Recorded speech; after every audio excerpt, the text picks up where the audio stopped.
It was here de Queller talks about how they entered the huts of some of the locals to be told of the great wrecks that had happened just on the coast beside the Giant's Causeway, about how no one had survived, and of the great wealth that the locals had collected from the beach, which they showed to the Spanish with great delight, but which obviously made the Spanish very unhappy.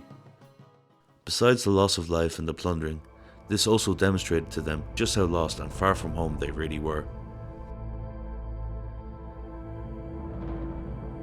The Goronia was a ship that smashed here, at the place that still bears the name Spaniard's Rock, on the western head of Port España, near the Giant's Causeway. Don Alonso de Leyva was the man in charge of this vessel. When they first set sail from Lisbon, de Leyva was a man of great reputation and commanded the Rata, a ship to which many of the youths from the most noble families had been entrusted.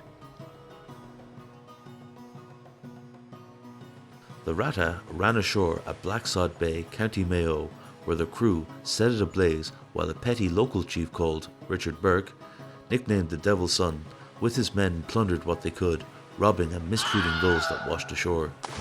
Hearing of this, Brian O'Rourke invited de Leyva and his top brass to come stay with him in his castles out in Dromahair.